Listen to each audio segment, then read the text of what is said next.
कुछ लोग मेरी आलोचना कर रहे थे कि मैंने लोगों से क्यूआर कोड पे पैसे डालने को कहा। हाँ, कहा मैंने, कहां से क्या बेचूं मैं आंदोलन चलाने के लिए? जमीन बेचूं? है कहां जमीन? कोई मेरी फैक्ट्री चल रही है? आजाद समाज पार्टी लोग फैक्ट्री चल रही है, उनकी सरकारें रही है क्या? उनके एमपी एमएलए क्या? उनका तो एक सांसद है। तो मैं अगर आपसे नहीं मांगूंगा तो किससे मांगूंगा? मैं तो कहूंगा हर महीने डालो।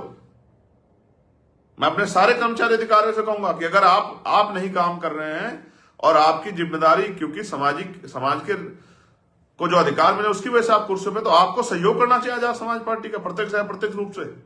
आप नहीं वो कर सकते तो आपको किसी और के जरिए कराना चाहिए। आपको इस आंदोलन को आर्थिक रूप से कभी कमजोर नहीं पड़ने देना चाहिए, क्योंकि उनकी मनी माफिया मीडिया का मुकाबला कैसे करेंगे हम लोग?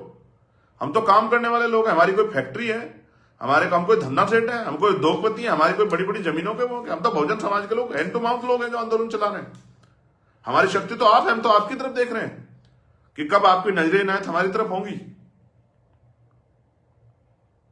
कब आप ये सोचोगे कि भाई मैं नहीं कर रहा। कहते हैं ना कि अगर आप आंदोलन नहीं चक्कर चला रहे हो तो आंदोलन जो चला रहा है उसके लिए बोल नहीं सकते तो लिखो, लिख नहीं सकते उसका साथ दो, और कुछ भी नहीं कर सकते तो उसकी आर्थिक मदद करो। आंदोलन की, व्यक्ति की नहीं, नायक पूजा नहीं करो, इस आंदोलन की मदद करो, आजाद समाज पार्टी की मदद करो, भीम आर्मी की मदद, जिससे कि आंदोलन आगे बढ़े। आंदोलन आगे बढ़ेगा तो आपके अधिकार को छीन नहीं पाएगा, और आंदोलन राजनीतिक रूप से शक्तिशाली हो जाएगा तो आपकी तरफ कोई आंख उठा के नहीं देख पाएगा और आपको आगे बढ़ने के अवसर मिलेंगे। उत्तर प्रदेश के मुख्यमंत्री ने कहा कल कि भाई हम मूर्तियां जो भी बाबा साहब की लगी हुई है उनका वो बनाएंगे, उनके हम चार दीवारी बनाएंगे जिससे मूर्तियां ना टूट पाए। यही बीजेपी के लोग, इनसे पहले आरएसएस के लोग, यही थे जीते जी बाबा साहब अम्बेडकर की शव यात्रा निकालने वाले। मैंने कहा ना, कुछ भी सामाजिक नहीं है। आज उनको लगता है कि इनकी राजनीतिक शक्ति को, इनके जरिए हम लोग राजनीतिक शक्ति प्राप्त करके वोट ले सकते हैं, तो इनको चाहिए क्या? तो ये बाबा साहब का बड़ा सम्मान करते तो हम इनके सम्मान में कुछ कहेंगे, कुछ करा देंगे, तो ये तो हमारे वोटर बन जाएंगे। ये सोचा समझा खेल है, इसको आप समझो। आप समझो, ये जो वोट का अधिकार मिला है किसी पूंछ बनने के लिए नहीं मिला, पिछलग्गू बनने के लिए मिला। जब आप दूसरे को बना सकते हो तो अपने को भी तो बना सकते हो, बहुजन समाज के लोगों को। इसलिए समझा रहा हूं, बहुत समझदारी की बात है ये। इसलिए आपके महापुरुषों का सम्मान कर रहे हैं, क्योंकि आप अपने महापुरुषों का सम्मान करते हैं। आप ही नहीं करोगे, ये भी नहीं करेंगे। ये कहां खुश हैं? कौन तोड़ता है मूर्तियां? कौन आरक्षण के नाम पे बाबा साहब गाल देता है? कौन से समाज से जुड़े हुए लोग हैं? किस विचार को मानने वाले लोग हैं? इनको चाहिए था, कहते कि मैं अपने समाज को समझाऊंगा, अपने संगठन लोग समझाऊंगा कि वो बाबा साहब का अपमान ना करें, वो बाबा साहब की मूर्तियां ना तोड़े। ये सब ये कहते तो मुझे अच्छा लगता। इस देश में तो और भी बहुत सारे महापुरुषों की मूर्तियां, उनकी क्यों नहीं टूटती है? क्योंकि असल जो लड़ाई है वो इसकी है। ये जो कोर्ट आपको, ये कलम, ये जो बोलने का अधिकार संविधान की वजह से आपको दिया है, नौकरी करने का, रोजगार करने का, सम्मान से जीने का, देश में घूमने का, तमाम जो है सरकार सुविधाओं को लेने का, आगे बढ़ के, ये इस वजह से सारी लड़ाई। इसलिए मैं आपसे आग्रह करता हूं, हाथ नहीं जोड़ूंगा, जोड़ता रहता हूं कभी कभी हाथ भी। आपसे कह रहा हूं, पूरे देश के बहुजन समाज के लोगों से कह रहा हूं, जो लोग सुन रहे हैं या सुनेंगे, एकजुट हो जाओ भाई। अभी मौका है, दस्तूर है, संविधान है, वोट की ताकत है। अभी एकजुट हो जाओगे तो ठीक रहेगा, वरना जो आपकी आवाज उठाता उसको कुचल दिया जाता है। अगर आपको नहीं आइडिया तो इतिहास याद करो। बाबू जगदेव प्रसाद कुशवाहा, आपके नायक को गोली मार दी थी बीच में, और मैं तो बच गया गोली खा के। भाई मेरी आलोचना कर लो, जो दूसरे दलों में जुड़े बहुजन समाज के लोग, मेरे ऊपर आरोप लगा लो, मुझे बुरा भला कह लो, मेरे परिवार को, लेकिन अपने बच्चों के लिए तो सोचो भाई। आपके बच्चों का क्या होगा? आप जहां जिन बस्तियों में रहते उनका क्या होगा? उनके बारे में भी तो सोचो। 75 साल में अगर आज तक आप पे मकान नहीं बन पाए हैं, आपके दर्द को किसने, कि आप बिना छत के रहते हो, आप साफ पानी नहीं पी पाते, अच्छा भोजन नहीं खा पाते, आपके बच्चों को अच्छी शिक्षा नहीं मिल रही है, अच्छी स्वास्थ्य सेवा नहीं मिल रही, कौन जिम्मेदार है? मैं जिम्मेदार हूं। मुझसे कौन सी लड़ाई लड़ रहे हो भाई? मैं कहां से जिम्मेदार हो गया हूं? जिम्मेदार तो आप हैं। आप ही चला रहे थे आंदोलन। मैं तो अब आया हूं, जो 4 दिनों में, तो मैं तो सबसे छोटा हूं। तमाम जितने महापुरुष हैं और आज के जो बड़े नेता, मैं तो उनके सामने, मेरा कद इतना सा है। मुझे तो जो कुछ दिया वो आप लोगों ने दिया, मैं तो ऋणी हूं आपका। मेरे तो खून का कतरा कतरा आपका है, और जितना सम्मान आपने मुझे दिया कम नहीं है, लेकिन अवसर भी दे दो तो देखो। अगर करके ना दिखाया तब आप कह देना, एक मौका तो दे दो। मैं तो खून का कतरा कतरा लगा दूंगा, आखिरी सांस लगा दूंगा आपके लिए। मैं भागने वाला नहीं हूं।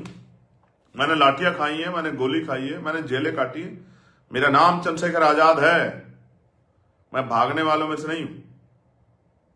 और आप जानते हैं कि मैं कितनी दमदारी से आपकी आवाज को अकेला होते हुए उठाता हूं लड़ लड़के। तो मैं कह रहा हूं एक मौका तो दो, फिर देखो आप। हमसे अच्छी शासन व्यवस्था कोई करके दिखा दे। जो हमसे पुराने, मैं उनका भी सम्मान करता हूं, मेरी उनसे कोई लड़ाई नहीं भाई, मैं लड़ना ही नहीं चाहता अपने बहुजन समाज के लोगों से। मैं तो जब बहुजन समाज के लोग आपस में लड़ते हैं तो चुप रह जाता हूं कि भाई मत लड़ो यार, तुम पे तो वैसे ही बहुत हालात तुम्हारे खराब है, तुम पे 4 दफे वैसे ही मार पड़ती, काहे को लड़ रहे हो। और जब मैं एकता बनाने हम लोग निकल रहे हैं, मैं नहीं, हमारा पूरा संगठन, तो ये एकता को तोड़ने के लिए तमाम षड्यंत्र करेंगे। कहीं गुर्जर और दलित में झगड़ा कराएंगे, कहीं दलित और मुसलमान में झगड़ा कराएंगे, कहीं पिछड़ों में पाल प्रजापति कश्यप सैनी मौर्य साके कुशवाहा में दलितों में झगड़ा कराएंगे, कहीं जाट और दलितों में झगड़ा, तमाम हथकंडे अपनाएंगे कि एकता ना बने। और उस दिन आप भी गुस्से में कहोगे नहीं साहब आओ ये कर दो, वो कर दो, ये कर दो, फिर आप बाद में पछताते कहोगे साहब अब बताओ कब तक इसी बुरे हाल में पड़े रहे। उस समय आपको मेरी बात नहीं, क्योंकि आप भावनात्मक हो जाते हो, मेरी बात आपको अच्छी नहीं लगेगी। उस समय आप उस समय सारी सोच विचार अलग रख देते हो गुस्से में, और नहीं ये करो वो करो करो। तो मैं तो आपको समझाता रहता हूं भाई, वो चाहते हैं कि आप गलत रास्ते पे चलो, इधर उधर भटक जाओ, मुख्य रास्ता छोड़ दो, राजकाज की बात ना करो, लाठी डंडे लेके लड़ाई झगड़ते फिरो, पढ़ाई ना करो, रोजगार ना करो, और इसी तरह भूखे नंगे रह के वो आप पे मुस्कुराते रहे और वो आप दुखी रहो वो सुखी रहे। बस ये है लड़ाई, हम नहीं चाहते ये। इसलिए आज का लाइव आपके सामने किया। मैं मध्य प्रदेश के एक कार्यकर्ता जिसने सहयोग किया एक एक पैसे का मुझे वहां पहुंचाने में, साधनों के रूप में, आंदोलन में, रैली में, मैं सबका ऋणी हूं, सबका स्वागत करता हूं, सबका धन्यवाद करता हूं। मेरे जन्मदिन के अवसर पर जिन्होंने सहयोग किया उन सबका भी धन्यवाद करता हूं, उन सबका भी ऋणी हूं। मेरी लोकसभा क्षेत्र के लोग, मेरे तमाम, मेरे भाई, मेरी बहनें, मेरी माएं, मेरे बड़े बुजुर्ग, मेरे साथी, पार्टी के तमाम नेता, हमारे भीम आर्मी के हमारे नेता, राष्ट्रीय अध्यक्ष जी, हमारे राष्ट्रीय महासचिव साहब, पार्टी के राष्ट्रीय महासचिव साहब, सारे कोर कमेटी के लोग, आखिरी कार्यकर्ता। यार मैं तुम सबसे छोटा हूं, मैं तुम सबसे छोटा हूं, सबसे छोटा कार्यकर्ता हूं। मैं अपने आप में गौरवान्वित हूं कि मैं भीम आर्मी आजाद समाज पार्टी का कार्यकर्ता हूं। मुझे इस बात की खुशी, गुस्सा करता हूं, नाराजगी करता हूं, क्योंकि उसका एकमात्र कारण ये है भाई कि जितनी मेहनत करता हूं उम्मीद करता हूं कि आप भी उसके बराबर मेहनत करो। लेकिन ठीक है, कोई कम करता है तो ठीक है, प्यार भी करता हूं तो गुस्सा भी करता हूं, उसमें क्या है। औरों पे तो नहीं करने जा रहा हूं गुस्सा यार, आपके साथ रहता हूं, आप भी गुस्सा करूंगा। धन्यवाद। जय भीम, जय भारत, जय संविधान। मध्य प्रदेश में इस बार राजनीतिक शक्ति बनानी है, कमर कस लो, किसी से लड़ाई नहीं है। जो पुराने आंदोलन के लोग हैं उनसे भी कोई लड़ाई नहीं, उनसे भी सबसे कह रहा हूं भाई मुझसे क्या लड़ रहे हो, दुश्मन से लड़ो। मुझके दुश्मन मान के लड़ोगे तो कौन सा आपका भला हो जाएगा। दुश्मन से लड़ो। आपने सबको मौका दिया, पिछले आंदोलन में 40-40 साल दिए, मुझे 10 साल दे दो,